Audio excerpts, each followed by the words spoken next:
Gabon just did something no one saw coming. No press conference, no long-winded debates, no transition period, just silence, followed by a clean, brutal break. After 18 years of allowing European vessels to sweep its waters, Gabon walked away, cold, quiet, and without looking back. For nearly 2 decades, massive EU trawlers harvested Gabon's rich marine life, tuna, mackerel, and more. In exchange, Gabon was promised development, jobs, infrastructure, a stronger local fishing industry. But those promises, they never arrived. The ports weren't built, the jobs never came. The supposed progress remained a fantasy. What did come, season after season, were the ships.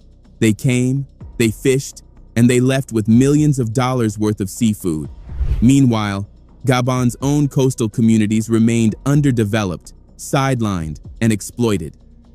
What was framed as a partnership turned out to be quiet extraction. And now, Gabon has finally said, enough. This isn't just about fish. It's about sovereignty. About an African nation waking up and realizing it's been giving away wealth for almost nothing. Because when you peel away the diplomatic language and legal polish, the truth is sharp. Gabon was trading its resources for scraps. So the big question is, why now? Why cancel the deal after 18 years and do it without explanation? The answer isn't just in the contract. It's in what was taken and in what was never returned. It's in the years of silence, of waiting, of watching the wealth leave and the promises fade. What Gabon just did isn't just a national move. It's a continental signal, a quiet act of defiance that could ripple across Africa.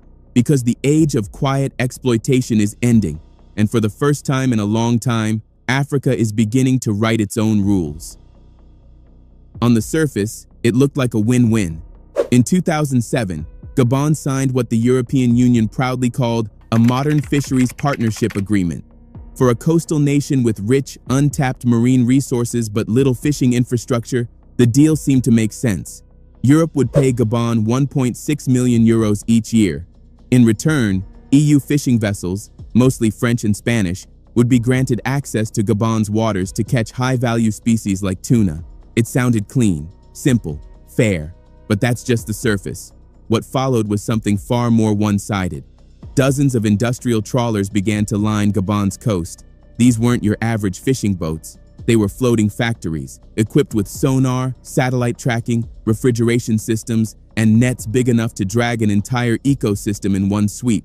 Gabon brought the sea, Europe brought the machines, and Europe took the fish. And here's the twist. Those ships didn't even have to land in Gabon. There was no obligation to offload, process, or even stop on Gabonese soil. The catch went straight to Europe, packaged in Spain, labeled in France, sold across the EU as if it had never touched African waters.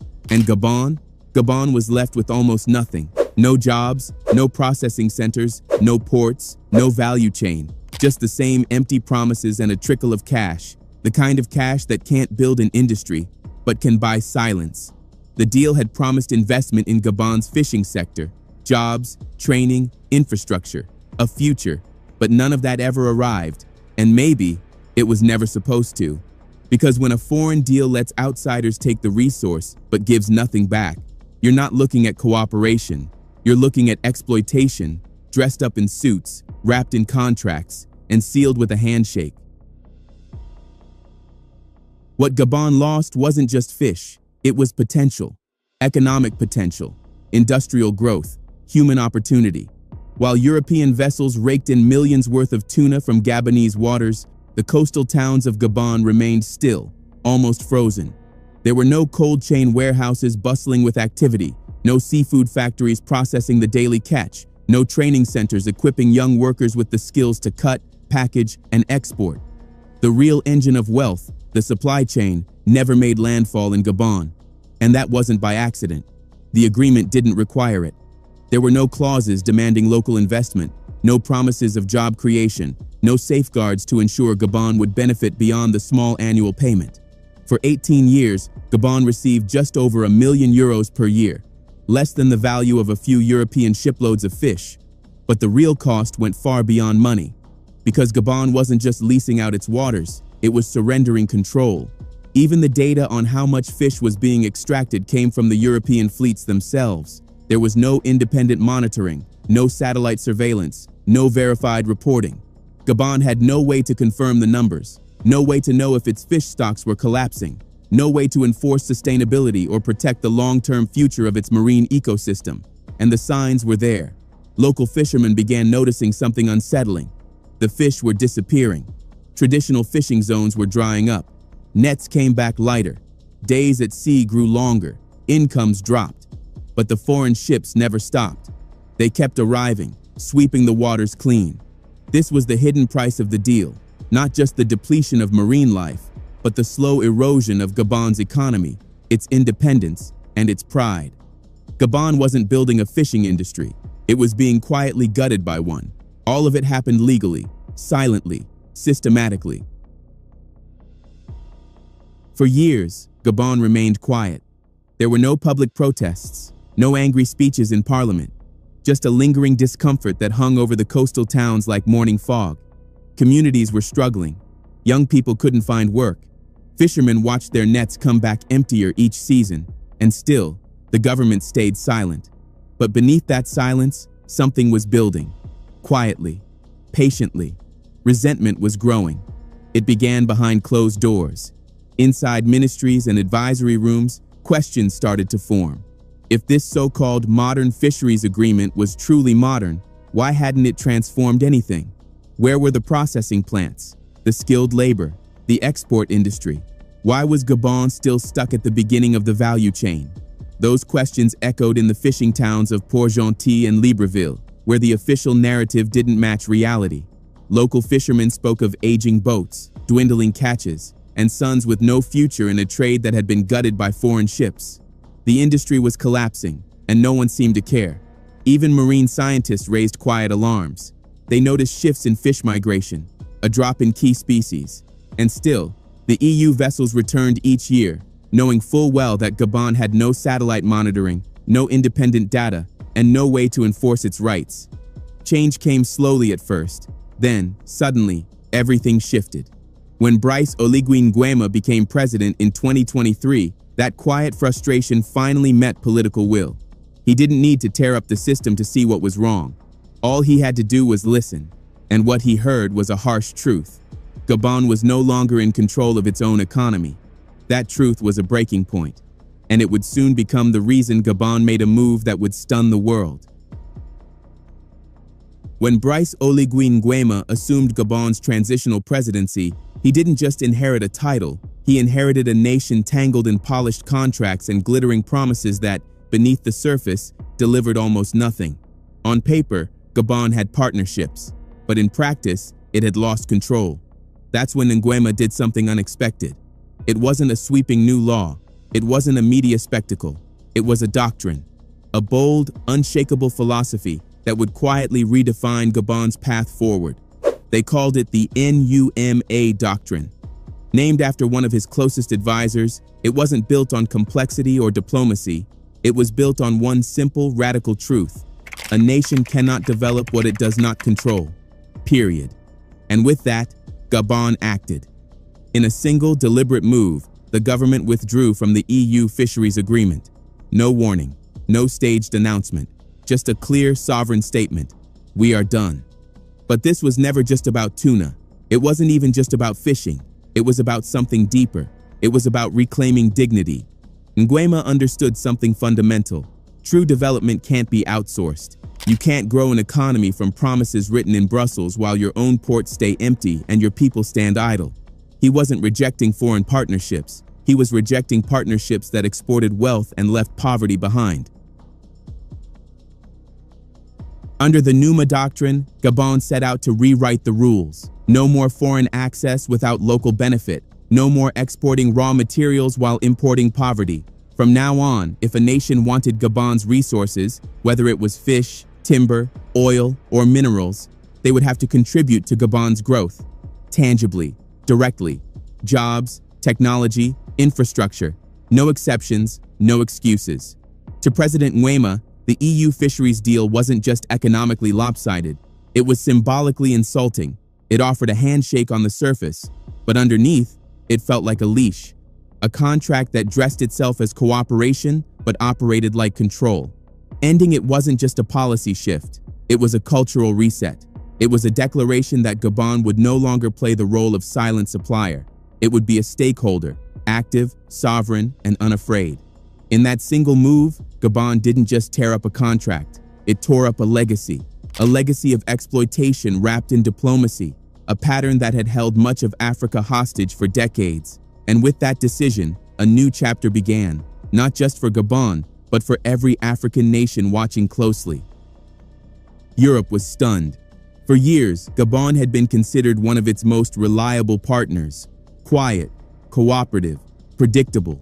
The EU's fisheries agreement with Gabon had been renewed multiple times without protest, touted in official reports and diplomatic speeches as a shining example of sustainable development.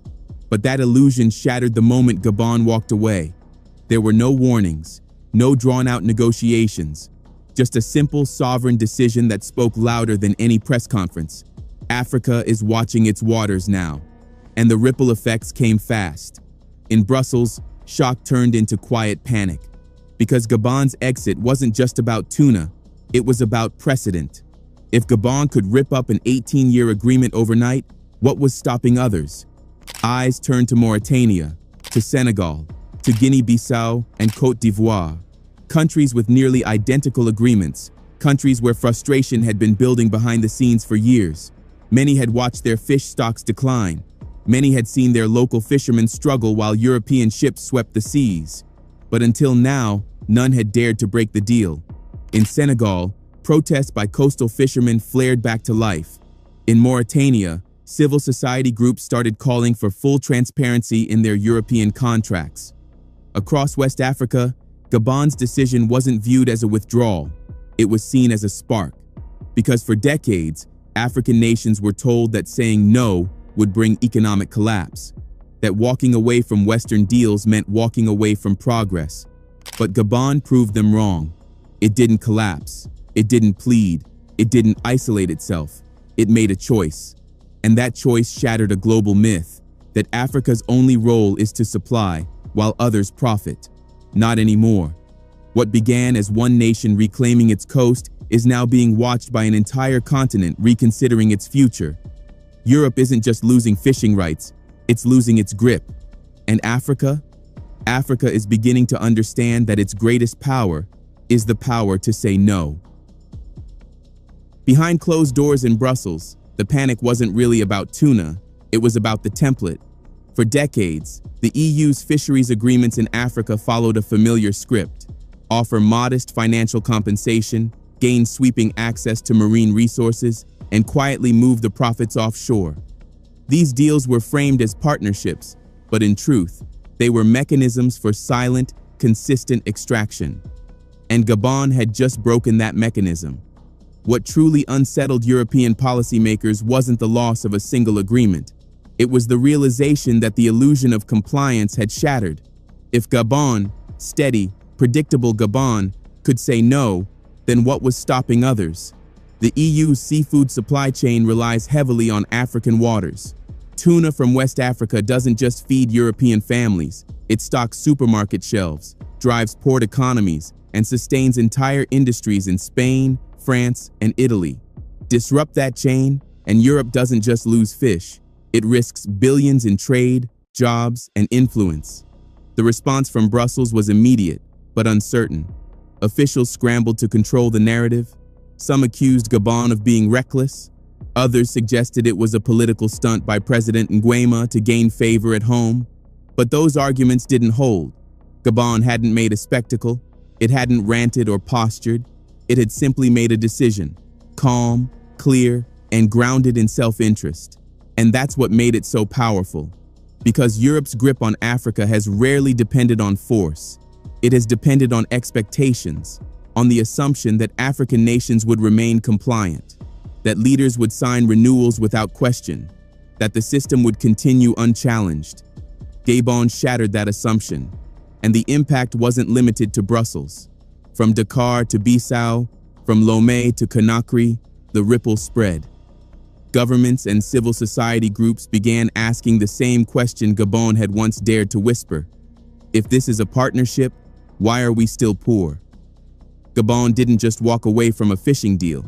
It walked away from a deeply rooted structure of quiet dependency. And in doing so, it may have opened a door that others have long been afraid to touch. For 18 years, Gabon's waters were full, but its shores remained empty. There were no processing plants humming with activity, no refrigerated trucks on coastal roads, no marine science centers tracking ocean life, and no thriving local fish markets fueling regional trade. Just the distant hum of foreign vessels on the horizon, quietly extracting value that never touched the ground. And in the stillness they left behind, the real tragedy unfolded. Because what Gabon lost wasn't just fish, it was an entire ecosystem of opportunity. If those European ships had been required to dock in Libreville or Port-Gentil, things could have been different. Gabonese workers might have been trained to sort, fillet, freeze, and package seafood. Local entrepreneurs could have built transport companies, warehouses, export firms, with boxes proudly labeled "Product of Gabon." Young people could have found purpose in marine biology, logistics, or cold chain infrastructure. An entire industry could have grown from the docks upward. Instead, what the country got was a modest annual check, barely enough to build a port, nowhere near enough to build a future. And the damage wasn't just economic, it was informational. Without local landing requirements, Gabon had no way to track its own marine health, no reliable data, no visibility on overfishing, no science. It was left to depend on the very fleets doing the fishing to report how much they were taking. Imagine that. A sovereign nation asking foreign companies to define the limits of its own wealth. This is the void the Numa Doctrine is trying to fill. For the first time in decades, Gabon has a chance to build something real. A fisheries sector designed to serve its people, not just foreign markets. One that employs Gabonese hands, funds Gabonese research, and exports goods that actually carry the country's name, not just its resources. The path forward won't be easy. There's no proven roadmap. But there is something now that Gabon never had before: the will to begin again. And sometimes, that's everything. When Gabon walked away from the EU fisheries agreement, there was no shouting, no burning flags, no angry speeches, just silence. A calm, deliberate silence that echoed across Africa and left Europe stunned. Because Gabon didn't just end a contract, it ended a mindset. For decades, African nations were told to be patient, to cooperate, to sign deals where their natural wealth was extracted at sea while their people stood waiting on shore. But with one quiet, sovereign decision, Gabon shattered that expectation. It said, without fanfare or fury, "We are done playing small." Brice Oligui Nguema didn't make this move for the cameras. He made it because he listened. He listened to the absence of opportunity, to the silence of an industry that never materialized, to the fishermen watching their nets come back empty, to the youth searching for futures in a sector that had been stolen from them. His message to Europe was unmistakable. No more ghost deals, no more ghost fleets, no more ghost economies. And that message is traveling far beyond Brussels. Across West Africa, countries are beginning to re-examine their own agreements. Mauritania, Senegal, Côte d'Ivoire, nations with similar histories, similar frustrations, and now a living example of defiance not through rebellion, but through recalibration. This isn't isolation, it's intention, sovereignty with a strategy. Because what if Africa started saying no more often? Not to partnership, but to exploitation. Not to cooperation, but to concessions that left it weaker than before. What if every nation started asking the same question Gabon finally did? Who truly benefits from this deal? And what if the answer was no longer acceptable? Gabon may be a small country on the global stage, but in this moment, it's standing tall. It just exposed the truth behind one of Europe's quietest power pipelines. And in doing so, it gave something back to Africa that's more powerful than any contract or currency, a reason to believe that saying no can be the first step towards something greater. The fish are gone, but the future, that's still in the water. And this time, it belongs to Gabon. What started as a quiet exit from an unfair deal has become a loud wake-up call for an entire continent. Gabon didn't just reclaim its coast, it reclaimed its voice, and in doing so, it challenged every nation still trapped in the cycle of giving everything and getting almost nothing in return. This isn't the end of the story, it's the beginning of something bigger, a shift, a blueprint, a reminder that true sovereignty isn't given, it's taken back. If you found this video insightful, don't forget to like, share, and subscribe. Let us know in the comments, should more African nations walk away from exploitative deals? And what country do you think will be next? Thanks for watching, and remember, the tides are changing. And this time, Africa is steering the ship.